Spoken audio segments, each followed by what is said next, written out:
ఇది కేవలం సమాచారంగా మాత్రమే భావించండి. వైద్య నిపుణులను సంప్రదించండి. అసలు డయాబెటిక్ ఫుట్ ఎలా ఏర్పడుతుంది? అంటే అది కాయలా మొదలవుతుందా? మీకు చిన్న దెబ్బ తగలవచ్చు, ముళ్ళు గుచ్చుకోవచ్చు, లేదంటే మనకి కనిపించే మన నాగార్జున గారు మూవీ చూసి ఉండొచ్చు, ఊపిరి అని. ఆ మూవీలో ఏమవుతుందంటే ఆయనకి కాళ్ళు పనిచేయు, అది వెన్నుపూసకు దెబ్బ తగ్గడం వల్ల. దాని మీద అది సూపర్ పవర్ అనుకుంటారు. ఇది ఎస్పెషల్లీ కాళ్ళకి బాగా డీప్ పగుళ్ళు రావడం, అది దేనికి సంకేతం? ఏ వైటమిన్ డెఫిషియన్సీకి సంకేతం? మనకి కాళ్ళల్లో పొడిబారడానికి ఫస్ట్ రీజన్, సంవత్సరం పొడుగునా నీ కాళ్ళల్లో కష్టపడి పొలంలో దిగి చేసే కార్మికులకు కానీ మాత్రమే మిగిలిన వాళ్ళందరికీ 99% విటమిన్.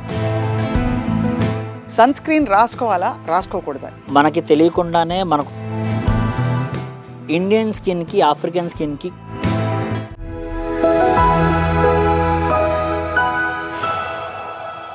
స్కిన్కి మన బాడీలో ఉండే ఇన్సులిన్ మన ప్రొడక్షన్కి వీటన్నిటికీ చాలా దగ్గర అనుబంధం ఉందండి.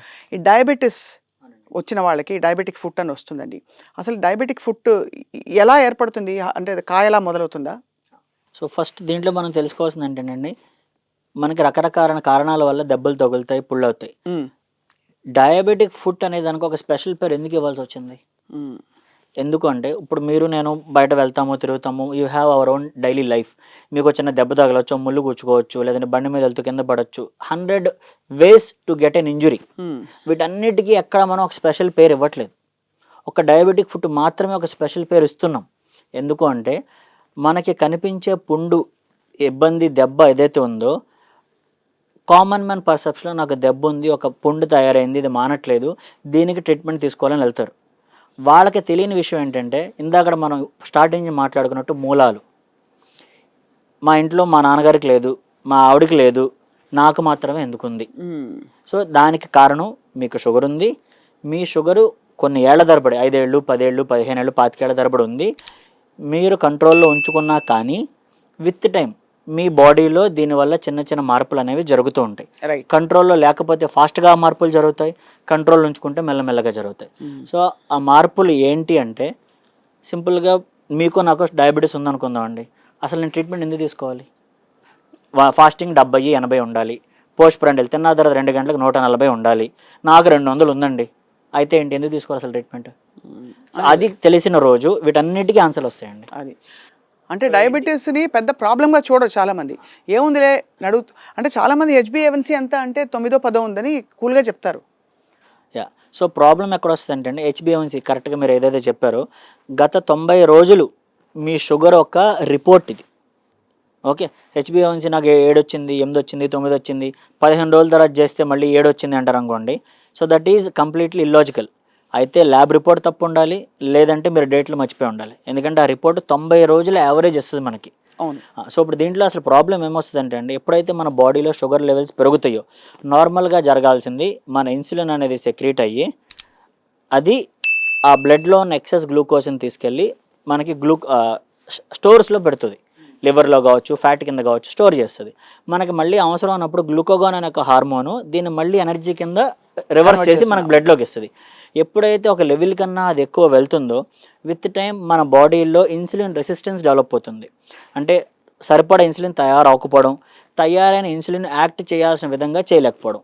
వీటి వల్ల మన శరీరంలో చర్మము, వెంట్రుకలు, మన రక్తనాళాలు, మన నరాలు, మన కండ, జాయింట్లు, ఎముకలు, కళ్ళలో ఉన్న మన శుక్లాలు అంటాం కదా, కెటరాక్ట్, వీటన్నిటికీ కారణం అదే అవుతుంది. గ్లైకేషన్ అండ్ ప్రొడక్ట్స్ అంటామండి.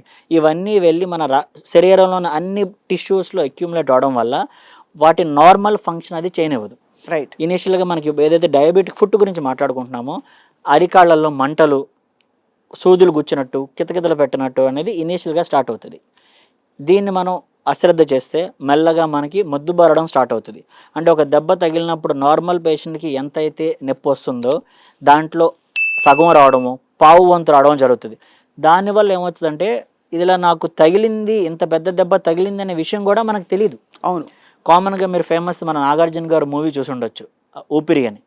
ఆ మూవీలో ఏమవుతుందంటే, ఆయనకి కాళ్ళు పనిచేయు, అది వెన్నుపూసకు దెబ్బ తగ్గడం వల్ల. దాని మీద హీరో వేడి నీళ్ళు పోసి ఈయనకి ఏం తగలట్లేదు, కాలట్లేదు అనుకుంటాడు. అది సూపర్ పవర్ అనుకుంటారు. ఇది ఎస్పెషల్లీ నేను మన పెద్దవాళ్ళలో చూస్తున్నానండి ఈ మధ్య. తిరుపతి అని, కుంభమేళ అని, రకరకాల తీర్థయాత్రలకి గుళ్ళకి వెళ్తారు వీళ్ళు.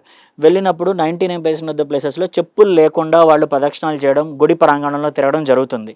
వీళ్ళకి అక్కడైనా దెబ్బ తగిలిన, వేడిగా ఉన్న ప్లాట్ఫామ్ మీద నడిచిన, మంటలు లేకపోవడం వల్ల వీళ్ళు హ్యాపీగా తిరిగేసి నాకే మంట లేదని వస్తున్నారు. వచ్చిన 3 రోజులకు 5 రోజులకు అప్పుడు హాస్పిటల్కి వస్తున్నారు. ఏమని? పుళ్ళు అయిపోయినాయి, కాళ్ళంతా బొబ్బలు కట్టేసిందని. ఇదన్నిటికీ మెయిన్ కారణం ఏంటంటే పెయిన్ అనేది ఒక చాలా ఇంపార్టెంట్ సెన్సేషన్ అండి. అది మనల్ని కాపాడడానికి దేవుడిచ్చిన సెన్సేషన్. అది అద్భుతంగా చెప్పారు. Protective sensation. అది లేకపోతే ప్రాబ్లం.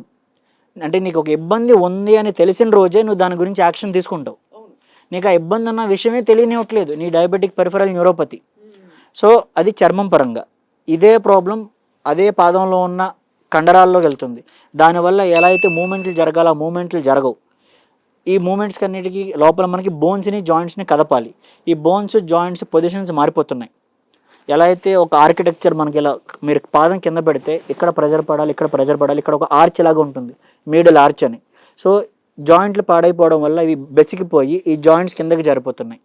సో వీటి వల్ల ఎక్కడైతే ప్రెజర్ పడాలో అక్కడ పడకుండా, ఏదైతే మన పాదంలో ప్రెజర్ తీసుకోవడానికి తయారు చేయబడలేదో దాని మీద ప్రెజర్ పడడం, స్పర్శలు తగ్గిపోవడం, షుగర్లు ఎక్కువ ఉండడం వల్ల ఇమ్యూనిటీ తగ్గిపోవడం, రక్తనాళాల్లో చేరుకోవడం వల్ల మన రక్త ప్రసరణ తగ్గిపోవడం.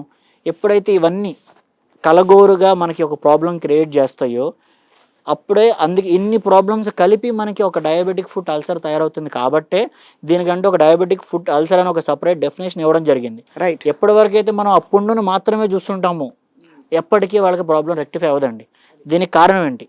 షుగర్లు ఎలా ఉన్నాయి, జాయింట్లు ఎలా ఉన్నాయి, బోన్లో ఇన్ఫెక్షన్ ఉందా లేదా, స్పర్శలు ఎంత ఉన్నాయి, టెండాన్స్ మూమెంట్స్ ఎలా ఉన్నాయి, ఇవన్నీ అసెస్ చేసిన రోజే ఏ స్టేజ్లో ఈయన ఉన్నారు, మందులతో మార్చగలమా, డ్రెస్సింగులతో మార్చగలమా, ఆపరేషన్ చేయాలా, చేస్తే ఎప్పుడు చేయాలి, ఏం చేయాలి, ఎన్ని చేయాలి. So it is a very very big subject. చాలామంది డాక్టర్లకే తెలియదండి, పేషెంట్లకైతే ఇంక ఇంపాసిబుల్. ఏదో పుండు వచ్చిందని ఊరుకుంటారు, తగ్గిపోతుందిలే అనుకుంటారు, సున్నం పెడతారు కొంతమంది. అండ్ అలా అంటే మీరు అన్నది కరెక్టే. దాన్ని థరోగా ఇన్వెస్టిగేట్ చేసి మూలాల నుంచి తీయకపోతే అది దానికి పరిష్కారం వచ్చినట్టు కాదు. ఇదే కంటిన్యూషన్లో కాళ్ళకి బాగా డీప్ పగుళ్ళు రావడం, అది దేనికి సంకేతం? ఏ వైటమిన్ డెఫిషియన్సీకి సంకేతం, లేదు ఎటువంటి కండిషన్కి సంకేతం? కామన్గా మనకి కాళ్ళల్లో పొడిబారడానికి ఫస్ట్ రీజన్, ఇప్పుడు మనం ఒక చల్ల ప్రదేశంలో ఉన్నాం అనుకోండి, మనకి చెమట పట్టదు. వేడి ప్రదేశంలో ఉంటే మనకి చెమట పడుతుంది. మీరు ఐస్ పట్టుకుంటే కాసేపటికి వేళ్ళు బిగిసిపోతాయి. వీటన్నిటికీ కారణం మన నరాలు సరిగ్గా పనిచేయడం వల్ల. బయట ఏ టెంపరేచర్కి అయితే నువ్వు నీ చర్మాన్ని ఎక్స్పోజ్ చేస్తున్నావో దాని ఆధారంగా నీ రక్త ప్రసరణ, నీ బాడీ రియాక్ట్ అవుతుంది. ఏ రోజైతే నీ స్పర్శలు, నీ నరాల్లో ఆ స్పర్శ అనేది ఆల్టర్ అయిపోతుందో నీ బాడీ బయట ఎక్స్టర్నల్ ఎన్విరాన్మెంట్ పరంగా రియాక్ట్ అవ్వదు. దానివల్ల ఏమవుతుందంటే excessive dryness will cause breakage. ఎప్పుడైతే మీరు చలి ప్రదేశం, ఇప్పుడు శీతాకాలం వచ్చిందండి, శీతాకాలం వచ్చినప్పుడు మనకి ఎక్కువ డ్రైనెస్ అవుతుంది. ఎప్పుడైతే మీరు దానికి ఒక చిన్న కొబ్బరి నూనె, మాయిశ్చరైజరో రాయరో కొన్ని రోజులకి పగులుతాయి, పెదాలు అలాగే పగులుతాయి. ఇది సంవత్సరం మొత్తం నార్మల్గా ఉంటూ ఆ నెల 2 నెలలు మనకి డ్రైనెస్ అయితేనే అలా పగులుతుంది. అదే బై డిఫాల్ట్ సంవత్సరం పొడుగునా నీ కాళ్ళల్లో స్పర్శలు సరిగ్గా లేకపోవడం వల్ల అది పొడిబారిపోతే ఇంకెంత పగులుతుందండి? అవును, పగులుతుంది. పగిలిన విషయం నువ్వు చూసుకుంటే తప్ప నీకు తెలియదు. అక్కడ బ్లడ్ సప్లై సరిగ్గా లేదు. వీటన్నిటి వల్ల ఇది ఇంకా పెరిగిపోతుంది. సో ఒకటి వైటమిన్ B12 అండి. నరాల రికవరీకి one of the most important thing is vitamin B12. వెజిటేరియన్స్లో ఇంకా దీని స్కేరిసిటీ ఎక్కువ ఉంటుంది, చాలా ఎక్కువ. నాన్ వెజిటేరియన్స్లో పర్వాలేదు. స్టిల్ మధ్యలో ఎప్పుడైతే మీరు హెల్త్ చెకప్స్ చేయించుకుంటారో nothing wrong in getting one more test done. Vitamin D ఒకటి. ఇప్పుడున్న లైఫ్ స్టైల్లో irrespective of the work profile, job profile, రోజు మొత్తం మీద గట్టిగా అరగంట కూడా ప్రాపర్ సన్లైట్ తగలదండి బాడీకి. కారు అద్దాల్లోంచో మన బిల్డింగ్ అద్దాల్లోంచో తగలడం తప్ప డైరెక్ట్గా సన్లైట్ తగలదు. మీకు 4 to 6 hours of quality direct sunlight during day light తగిలితే తప్ప మన బాడీ సరిపడా విటమిన్ D తయారు చేసుకోదు. సో అలా చేయాలంటే డైలీ వేజ్ వర్కర్స్ కానీ, కష్టపడి పొలంలో దిగి చేసే కార్మికులకు కానీ మాత్రమే విటమిన్ D డెఫిషియన్సీ ఉండదు. మిగిలిన వాళ్ళందరికీ 99% విటమిన్ D డెఫిషియన్సీ ఉంటుంది. సో విటమిన్ B12 ఒకటి, విటమిన్ D ఒకటి కుదిరితే చెక్ చేసుకోవడం, లేదు అంటే మీ కన్సర్న్ డాక్టర్ ద్వారా దానికి సంబంధించిన సప్లిమెంట్స్ తీసుకుంటే ఓవరాల్ స్కిన్ క్వాలిటీ అనేది బాగుంటుంది. A, D, B12 these three are the most important things. And basic moisturisation. కుదిరితే మెడికేటెడ్ కొనుక్కోండి, లేదు అంటే మీ ఇంట్లో ఉన్న కొబ్బరి నూనె వెన్నపూస రాయండి, కొంచెం moisturise. That is only thing you initially need. ఇవి వర్క్ అవ్వని రోజు అప్పుడు మీరు డాక్టర్ని కలిస్తే అసలు ఏంటి ప్రాబ్లం, ఎంత ఇబ్బంది ఎందుకు పెడుతుంది అని మళ్ళీ again we will get in to the reasons, మూలాలు. అప్పుడు మనం దీన్ని ఖచ్చితంగా రెక్టిఫై అనేది చేయొచ్చు. ఫైనల్ క్వశ్చన్ డాక్టర్ మణికాంత్ గారు, మీరు చాలా నాలెడ్జబుల్గా చాలా కూలంకషంగా చెప్తున్నారు ఒక్కొక్క విషయం గురించి. సన్ స్క్రీన్ రాసుకోవాలా రాసుకోకూడదా? ఈ మధ్య కాలంలో సన్ స్క్రీన్లో ఉండే ఒక ఇంగ్రీడియంట్ మన స్కిన్లో అబ్జర్వ్ అయిపోతుంది కనుక అది మనకి లాంగ్ టర్మ్లో కార్సినోజెనిక్గా మారచ్చని ఇలా రకరకాల స్టడీస్ వస్తున్నాయి. కానీ సమ్మర్ వస్తుంది కాబట్టి సన్ స్క్రీన్ రాసుకోకుండా బయటికి వెళ్ళకూడదు. 2 వేళ్ళు ఫుల్గా కవర్ అయ్యేంత సన్ స్క్రీన్ మన ఫేస్ అండ్ నెక్కి మాత్రమే అవసరం అని కూడా మనం ఇన్ఫర్మేషన్ చూస్తున్నాం. What do you advice? So nature చాలా బ్యూటిఫుల్ అండి. మనకి తెలియకుండానే మనకు వచ్చే చాలా ప్రాబ్లమ్స్కి బై డిఫాల్ట్ సొల్యూషన్ నేచర్ ఎప్పుడో ఇచ్చేసింది. ఫర్ ఎగ్జాంపుల్ మీరు ఏదైతే సన్ స్క్రీన్ గురించి మాట్లాడారో, మీరు మార్కెట్లో దొరికే సన్ స్క్రీన్స్ తీసుకుంటే SPF అని రాసి ఉంటుందండి, సన్ ప్రొటెక్షన్ ఫ్యాక్టర్. అవును.